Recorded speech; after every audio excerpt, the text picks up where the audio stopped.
Hello दोस्तों। आज हम डिस्कस करने वाले हैं टेंस क्या होते हैं, पर्सन क्या होते हैं, वर्ब क्या होते हैं, हेल्पिंग वर्ब क्या होते हैं। तो फर्स्ट में हम ये जानते हैं कि वर्ब क्या होते हैं। वर्ब को हिंदी में क्रिया बोलते हैं। वर्ब में क्या होता है, एक्शन बताए जाते हैं या कुछ काम का करना या किसी कार्य का होना। अब डूइंग और बीइंग, इन दोनों से मिलकर के क्या बनता है, वर्ब बनता है। इसकी डेफिनेशन है, verb is word which tells about something doing और बीइंग। मतलब किसी भी कार्य का करना या होना वर्ब कहलाता है। काइंड्स ऑफ वर्ब हैं मेन वर्ब और हेल्पिंग वर्ब। मेन वर्ब में वो क्रिया आ जाती हैं जो हम करते हैं, जैसे for example play, go, right. और भी हैं इसमें, जैसे रीड, रिटर्न, राइट करना, बैठना, उठना, सिट, स्टैंड अप, सी, देखना, लुक, इस तरीके से। और भी इसमें मेन वर्ब में क्रिया आती हैं। वैसे ही हैं कुछ हेल्पिंग वर्ब हैं जिनका यूज़ हम सेंटेंस को बनाने के लिए करते हैं। इसमें आ जाएगा is, am, are, was, were, has, have, we, shall, do, does, can, may और मॉडल वर्ब्स रहते हैं। मतलब इसमें इतनी हेल्पिंग वर्ब रहती हैं। इसमें मेन वर्ब रहती हैं, दो टाइप्स के वर्ब होते हैं जो हम सिंपल से सिंपल वे में पढ़ने की कोशिश कर रहे हैं, तो ये होते हैं। फिर हम बात करें अगर, तो सब्जेक्ट की कर लेते हैं, ठीक है। पहले हम ये समझते हैं कि पुरुष क्या होते हैं, पर्सन क्या होते हैं। तो 3 टाइप्स ऑफ पर्सन होते हैं। फर्स्ट में होता है फर्स्ट पर्सन, सेकंड पर्सन और थर्ड पर्सन। तो बोलने वाला जो होता है वो फर्स्ट पर्सन कहलाता है, ठीक है। जो बोल रहा है, जैसे कि अभी मैं बोल रही हूँ तो मैं फर्स्ट पर्सन हूँ। जिससे बोला जाए वह सेकंड पर्सन है। जिससे बोल रहे हैं वो सेकंड पर्सन है। और जिसके बारे में चर्चा की जाए वह थर्ड पर्सन कहलाता है। जैसे फर्स्ट पर्सन में आ जाता है, सिंगुलर में आई आ जाता है और प्लूरल में वी आ जाता है। ये दोनों आई और वी जो है वो फर्स्ट पर्सन में आते हैं। वैसे ही सेकंड पर्सन में यू आता है, इसमें भी सिंगुलर भी प्लूरल भी।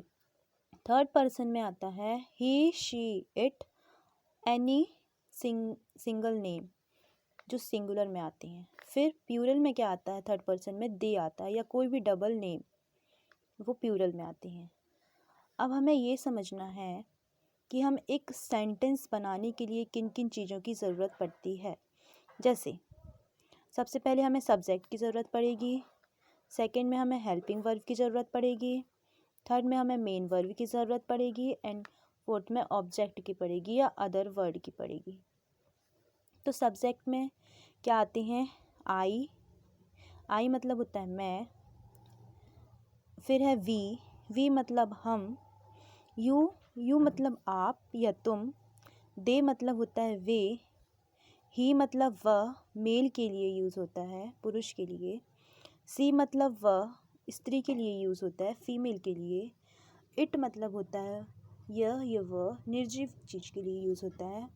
और एनी कोई भी नेम आता है वो भी सब्जेक्ट में आएगा। इतने वर्ड अगर आपको किसी भी सेंटेंस में दिख रहे हैं तो समझ जाओ वो सब्जेक्ट है, मतलब करता है, जो काम कर रहे हैं। इसके बाद हमें किसकी ज़रूरत पड़ती है, हेल्पिंग वर्ब की।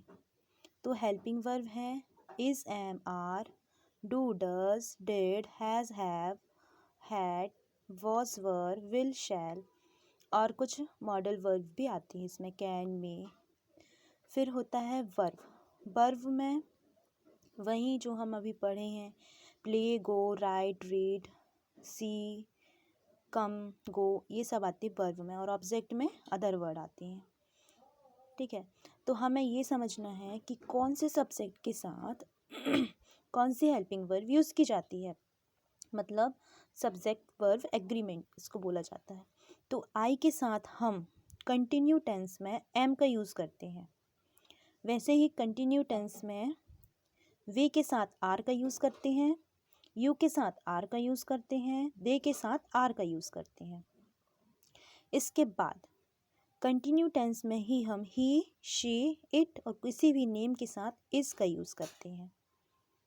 इसके बाद हम ये तो कंटिन्यू टेंस में यूज़ करते हैं। इसके बाद हम जो सिंपल सेंटेंस है, जो सिंपल टेंस है, उसमें हम आई के साथ डू का यूज़ करते हैं, वी के साथ डू का यूज़ करते हैं, यू और दे के साथ भी डू का यूज़ करते हैं, और ही शी इट या किसी भी नाम के साथ हम डस का यूज़ करते हैं। ओके, इनको हमें याद करना पड़ेगा। फिर डिड का यूज़ हम कहाँ करते हैं, तो पास्ट टेंस में डू और डज की जगह पर हमें डिड का यूज़ करना होता है पास्ट टेंस में। तो I, we, you, they, he, she, it या किसी भी नाम के साथ हम सभी के साथ हम डिड का यूज़ करते हैं, इसमें चेंज नहीं होता, सबके साथ हम डिड का यूज़ करेंगे। फिर परफेक्ट टेंस में अगर हम आगे पढ़ेंगे टेंस को, तब हम परफेक्ट टेंस में किसका यूज़ करते हैं, तो आई के साथ हैव, आई, वी, यू, दे, इन चारों के साथ हैव का यूज़ करेंगे, और ही, शी, इट और किसी भी नाम के साथ हम हैज़ का यूज़ करेंगे, हैव और हैज़। वैसे ही पास्ट परफेक्ट में, ये तो प्रेजेंट परफेक्ट की बात थी, अब पास्ट परफेक्ट में ये पास्ट है, पास्ट परफेक्ट में हम I, we, you, they, he, she, it, any name मतलब ऑल सब्जेक्ट के साथ हम हैड का यूज़ करते हैं। जैसे यहाँ डिड का यूज़ कर रहे थे पास्ट सिंपल में, वैसे ही पास्ट परफेक्ट में हैड का यूज़ करेंगे। ये यहाँ पे हम पास्ट सिंपल में यूज़ कर रहे थे। ये हो गया, और ये प्रेजेंट का है, ये दोनों पास्ट के। वैसे ही पास्ट का ये भी है, तो हमें आई के साथ वॉस यूज़ करेंगे, वहाँ की वे, यू और दे, इन तीनों के साथ हम वर का यूज़ करेंगे, ये तीनों के साथ हम ये तीन वर का यूज़ करेंगे। इसके बाद ही, शी, इट या किसी भी नाम के साथ हम वॉस का यूज़ करेंगे। ये कब करेंगे, पास्ट कंटिन्यू में, पास्ट कंटिन्यू में, पास्ट कंटिन्यू टेंस में हम वॉस और वर का यूज़ करेंगे। ठीक है, ये प्रेजेंट कंटिन्यू का था, प्रेजेंट कंटिन्यू का था, ये प्रेजेंट सिंपल का था। अब वैसे ही हम फ्यूचर में आई के साथ शैल का यूज़ करेंगे, और विल का यूज़ हम हर सब्जेक्ट के साथ कर सकते हैं। We, you, they, he, she, it, any name के साथ विल का यूज़ करेंगे। इस तरीके से हम सब्जेक्ट और हेल्पिंग वर्ब का यूज़ करेंगे। इसके बाद वर्ब में कुछ वर्ब होती हैं जो हम अक्सर यूज़ करते हैं, वो वाले वर्ब देखते हैं। जैसे ड्रिंक हुआ है ना, ड्रिंक हम ये वाले वर्ब का यूज़ हम जनरल सेंटेंस में करते ही हैं, देखने को मिल जाता है हमें एग्ज़ाम में। तो ड्रिंक ये प्रेजेंट टेंस है, इसका पास्ट टेंस हो जाएगा ड्रैंक, और पास्ट पार्टिसिपल हो जाएगा ड्रंक। इसको हम वर्ब का फर्स्ट फॉर्म, वर्ब का सेकंड फॉर्म, वर्ब का थर्ड फॉर्म भी बोलते हैं। वैसे ही और जो वर्ब आती है, जैसे गिव का हो जाएगा गैव और गिवन। गो मतलब जाना, went, gone. Hide, hid, hidden, इसका मतलब होता है छिपाना। फिर और वर्ब हैं, जैसे राइट मतलब होता है लिखना, राइट, रोट, रिटन। वैसे रीड भी हम जनरल ही देखने को मिल जाता है, रीड वर्ब।